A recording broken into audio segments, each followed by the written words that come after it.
The lights inside the global broadcast studio were bright, almost blinding.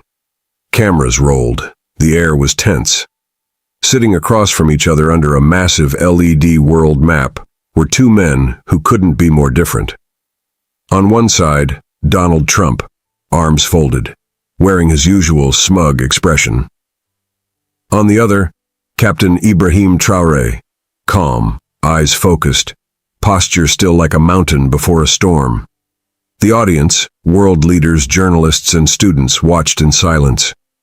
Trump leaned forward, voice laced with arrogance. You know, African leaders, they've always been weak, always asking for help, always failing. A few nervous chuckles broke out. But Traoré didn't blink. He leaned into the mic, voice steady. Mr. Trump, he said, you are a national disgrace. The studio froze. Trump's smirk collapsed. The camera zoomed in on his face, his jaw clenched, nostrils flared.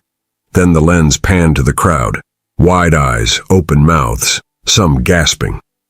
For a few seconds time stood still. No one saw it coming. No one could unhear what was said. And from that moment the world would never be the same. Trump slammed his hand on the desk. Who do you think you are? He barked, face redder than ever. This is my country's broadcast. Traoré didn't move. He adjusted his jacket and replied quietly, That's the problem. You think the world belongs to you. Gasps rippled across the room again. A young African woman in the audience wiped tears from her eyes. She wasn't crying because of anger, but because for the first time in her life, someone said what millions had been thinking. A journalist from Ghana whispered to his neighbor, He spoke for all of us. Trump stood up, pointing aggressively. Get him off this stage. But the host, a respected French anchor named Marianne, refused. No, she said softly. He has the floor. Cameras kept rolling. Millions were watching live from Africa, Europe, the US. In Ouagadougou, a boy watching from a village hut dropped his spoon of rice. In London, a taxi driver pulled over just to listen. This wasn't just an argument. This was a spark. And from sparks, come fire. The world had seen Trump bark, but now they were seeing Traoré stand. The broadcast continued, but the tension was unbearable. Traoré looked straight at the camera. His voice, still calm, now had a strange heaviness. I was born in a place where children drink water from the same stream as animals, he began. Where girls walk 5 kilometers barefoot to school, if they're lucky. Where mothers bury sons before they learn to read. You could hear a pin drop. The crowd wasn't just watching, they were feeling. But we are not poor, Traoré continued. We have gold, we have oil, we have land. What we don't have is justice. Trump shifted in his seat, visibly uncomfortable. And every time we ask why, Traoré said, looking directly at him, someone like you laughs. One woman in the front row wept silently. A man gripped his phone, live streaming every word to his WhatsApp group. Traoré wasn't shouting. He didn't need to. He was telling the truth.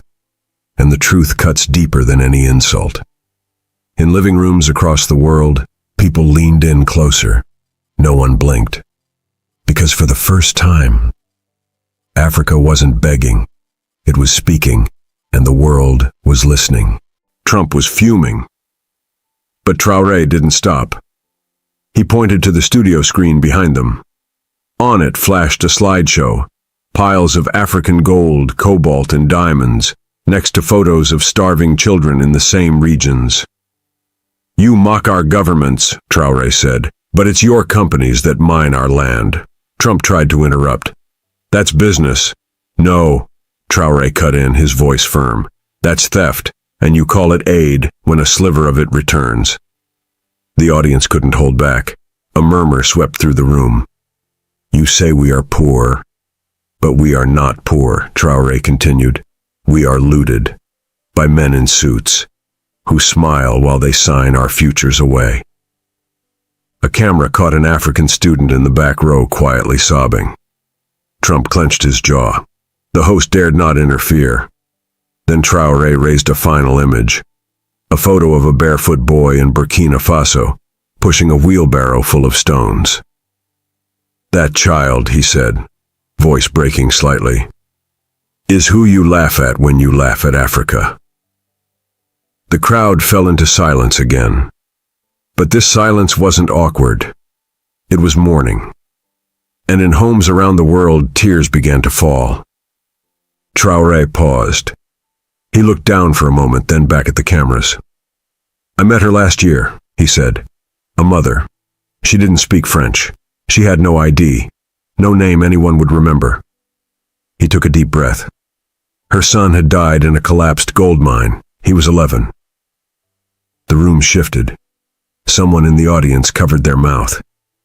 "She asked me," Traoré said softly, "was my son's life worth less because we are African?" A long silence followed. Not even Trump dared speak. Traoré's hands tightened around the edge of the desk. "That mother didn't cry when she spoke," he said.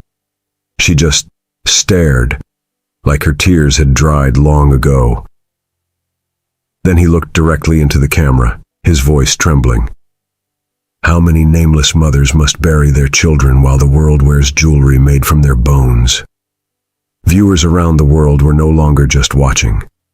They were grieving. A Senegalese woman watching on Facebook Live whispered, "My brother died the same way." A Mexican schoolteacher tweeted, "I've never heard anyone speak like this for us too." This wasn't about politics anymore. This was about humanity. And Traoré had just touched its deepest wound. Trump leaned back and let out a dry laugh. "Come on," he said with a grin. "Don't tell me you blame me for Africa's problems." Traoré stared at him, not with anger, but with disappointment. "This is why you are a disgrace," he said. "You laugh while the world bleeds." The host shifted in her seat. She had tears in her eyes too. Even the American technician behind the cameras was swallowing hard. "You see these stories as entertainment," Traoré said, "but they are real." He leaned forward, now speaking slowly, each word deliberate. "You mock our grief, our dead, our history." A screen behind them lit up again. This time it showed black and white images, colonized villages, chains, children with empty bowls. "You don't understand Africa because you've never had to fight for your next breath," Traoré said.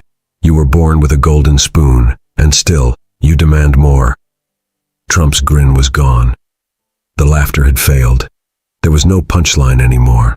The studio was heavy, like the room itself had a soul, and it was weeping. And somewhere in the back, a U.S. veteran stood up. He placed his hand over his heart. He was crying. The lights dimmed in the studio. Not by design, but as if the weight of Traoré's words had darkened the room. Traoré's voice returned, quieter now. "My father worked as a miner. He never finished school. He never owned shoes that didn't have holes. But he worked 12 hours a day, every day, until his lungs collapsed." He paused. One day, a foreign supervisor spat near him and said, "You people are like dogs. You keep digging." Gasps echoed across the crowd. Trump folded his arms but said nothing. Traoré continued, "My father looked that man in the eye and said, 'Even dogs don't betray their land.'" A soft tear rolled down Traoré's cheek. The camera caught it. He didn't wipe it away. "I buried my father with my own hands," he said. "There was no coffin. Just a cloth. Just soil." You could hear sniffles in the studio, even through microphones. The pain was too real, too raw. And still Traoré wasn't finished. He raised his chin. "That's the Africa you mock," he said to Trump. "Men who die with dignity, while the world steals their gold." The audience didn't clap. They cried. A staff member suddenly approached the stage and handed Traoré a folded paper. He looked confused, then opened it slowly. "It's from a girl in South Sudan," the host whispered. Traoré unfolded the note and read it aloud. Dear President Traoré, my name is Abena. I am 9. I saw you on TV. My dad died in the war. My mom sells tomatoes to feed us. Can you tell the world that we are not garbage? The room froze. Trump shifted uncomfortably.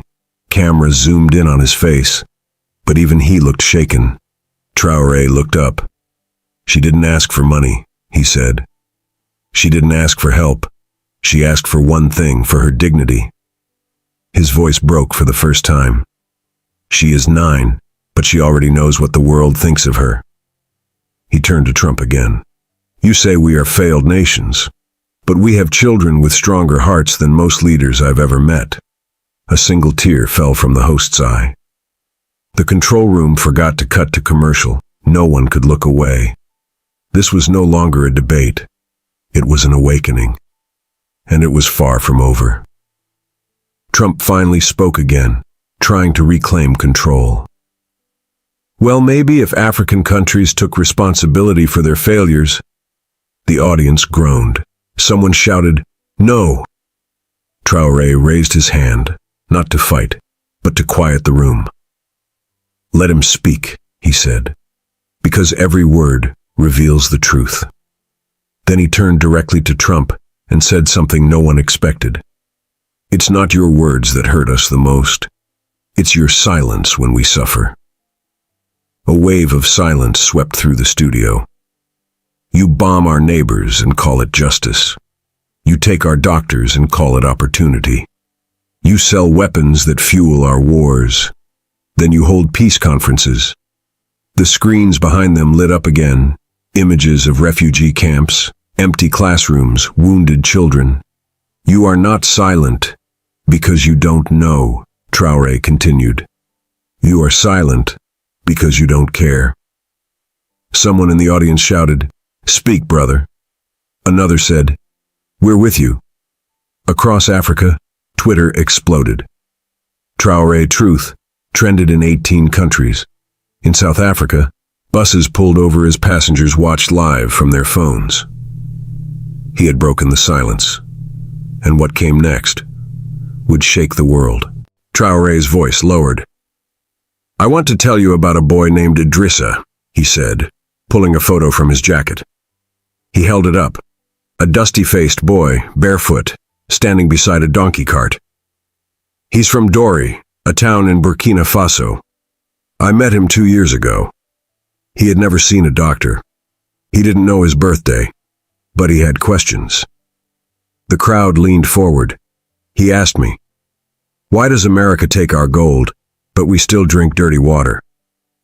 Traoré paused. I had no answer. He looked at Trump, who remained still, silent. That boy saved a goat from drowning. He fed his little sister before himself. He dreamed of becoming a pilot, but last month, he stopped, swallowed. He died from malaria, a sickness that costs less than a meal in your hotels to cure. A woman in the crowd broke down. Idrissa was not weak, Traoré said. He was not poor in soul. He was a giant, born in dust. A long silence, and then, slowly, applause. Not for drama, but for truth. The camera stayed on Traoré's face. Tears glistened in his eyes. This wasn't politics. This was a eulogy. Trump finally leaned forward. I don't know who told you these stories, he muttered. But don't put this on me. Traoré looked at him, unshaken. It's not about you, he said softly. It's about all the hands that dig into Africa and then pretend to be blind. He tapped the desk gently. You speak of law and order. So tell me, who speaks for the African child crushed under illegal mining shafts owned by foreign corporations? A large screen behind them flashed footage never before aired. A hidden camera in Congo, showing kids crawling through narrow, deadly tunnels, digging for cobalt. The studio gasped. Some turned away. A woman fainted. Where is your outrage for this? Traoré asked, voice rising. Trump remained quiet. You call us unstable, Traoré said. But it's your businesses that fund these horrors, and when we resist, you call us rebels. At that moment, in cities across Africa, people stood up from their living rooms. Some wept, others clapped, and many just stared, silent, broken. Traoré looked straight into the camera. "Enough," he whispered. "The world must see what it tried to bury." And suddenly, no one was asking if he was right. They were asking why no one else had said it first. For the first time in the entire broadcast, Trump said nothing. He looked down. A rare crack appeared in his armor. Traoré waited, out of respect, not weakness. But the silence dragged and dragged, until the host finally asked, "Captain Traoré, what do you want?" He blinked slowly, then answered, "Truth, dignity, and freedom. Not the kind sold in slogans. The kind that lets a child drink clean water without having to beg for it." The crowd murmured. Cameras panned to tear-streaked faces. Even the translator's voice trembled. "You think I'm angry?" Traoré continued. "But I'm tired. Tired of burying brothers, of writing speeches for graves, of pretending we're okay." He leaned closer to the mic. "We are not okay." Trump opened his mouth, but then closed it again. For once, he had no tweet, no defense, no comeback. And that silence echoed louder than anything spoken that night. Back in Burkina Faso, the streets were packed. People watching on shared TVs, whispering prayers, some holding up photos of lost sons. This was no longer just a broadcast. It was a revolution of memory. And the world was finally remembering. Traoré looked into the camera, and his voice dropped again, soft but steady. "There was a school in Koudougou," he began, "built with old bricks, no windows, just hope." He held up a photo of a classroom, 40 kids squeezed onto the floor, writing on their knees. "I visited that school 2 years ago. The children gave me a mango because they had no chalk." The studio was silent. "1 week after my visit," Traoré said, "the roof collapsed. Gasps filled the air. 3 children died. Their names were Ibrahim, Lamine, and Tita." He paused. Tita was 7. She wanted to be a nurse. The host covered her mouth. Viewers watching at home wept. "I was told the materials were cheap, donated by a foreign foundation. It looked good on their website." He turned slowly to Trump. "You call yourself a builder. You brag about towers. But in my world, a girl died because her classroom crumbled." Trump shifted in his chair but didn't speak. "I buried them with my hands," Traoré whispered. The camera zoomed in. His fingers shook. The audience did not move. This wasn't a speech. It was a confession of heartbreak. And no one could look away. The host whispered, "Captain, why do you keep doing this? Exposing all this pain?" Traoré looked at her and answered gently, "Because they have no microphones." He reached into his coat and pulled out a hand-drawn card. "A boy gave me this. His name is Solimane. He's 11. His parents were killed in a crossfire between militants and foreign troops." He opened the card.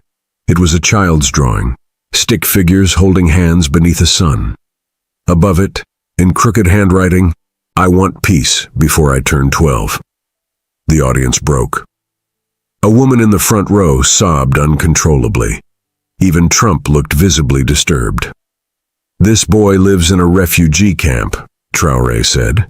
"He shares a blanket with 2 strangers, but he still draws sons."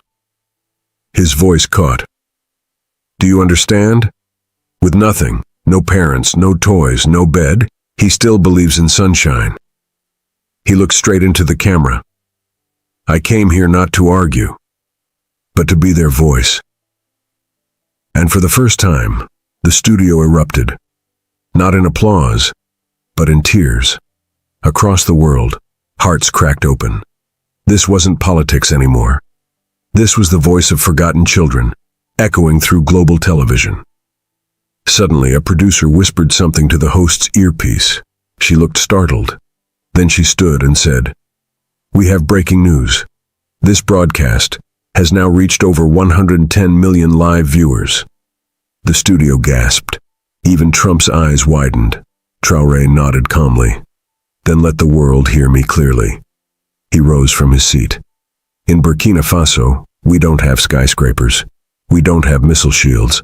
But we have stories. We have memories." He raised his fist, not in anger, but in solemn dignity. "We will not kneel, not to fear, not to power, not to pity." The screen behind him lit up. Faces of Africans, old, young, poor, proud, smiling, crying, standing. "We are not your charity case," he said. "We are your equal." Trump said nothing. The audience stood, one by one, silently. Even the cameramen stopped filming for a moment, just to feel it. Outside, across the world, people were crying in their homes, in cars, in classrooms. For once, pain wasn't being ignored. For once, truth was being heard.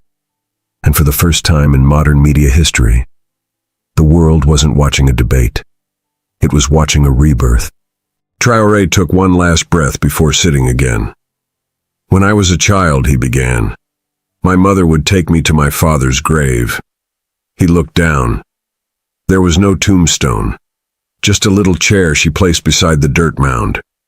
His voice trembled. She said, "Sit and speak to him. Let him know you still believe in the world." The room was completely silent. I sat there many times. When I failed exams. When I felt weak. When I saw my village go hungry. He looked at the camera again. "Today I speak to him once more. I say, we are still fighting. We are still standing."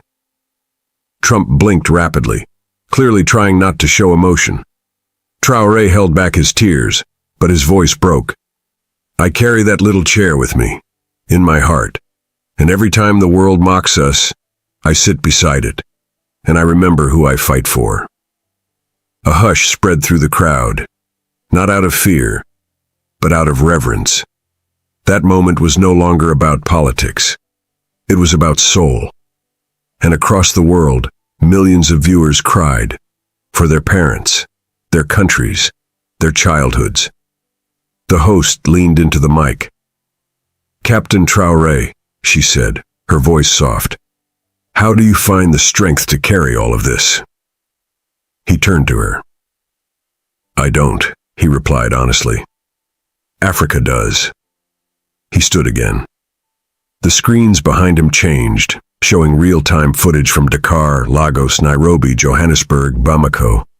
Millions gathered outside, holding candles, phones, banners that read, "We hear you, Captain." Traoré saw it, and he smiled, for the first time. "This," he said, "is the real Africa, not the one shown in charity ads, not the one mocked on global stages, but the one that loves, that hopes, and that remembers." Then he turned to Trump. "Tonight, you called us weak, but our strength is not in armies. It's in memory, in unity, in surviving everything, and still rising." Trump stood too, slowly, but he didn't speak. He simply nodded, and that small gesture said what words could not. For the first time in the entire broadcast, there was no applause. There was only tears. A moment that could not be sold, framed, or spun, only felt. And that moment became history.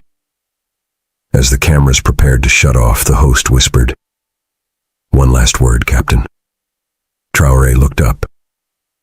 "To every child watching this in a village without power, to every mother selling oranges under the sun, to every father who walks miles with cracked heels to feed his family, to every young African who feels forgotten." He paused. "You are not weak. You are not voiceless. You are not less than anyone." Then, in perfect silence, he saluted and said only one line, "Africa, stand up. The world is watching now." The screen faded to black, and for hours after, no one could speak. If this story touched your heart, please drop a comment with a "for every child Traoré spoke for." If you cried, if you felt seen, if this shook your soul, don't leave without hitting that like button. And if you want the world to hear more truth like this, subscribe right now and turn on notifications, because stories like this aren't told often, but they should never be forgotten. Stand with Traoré. Africa speaks. Never again.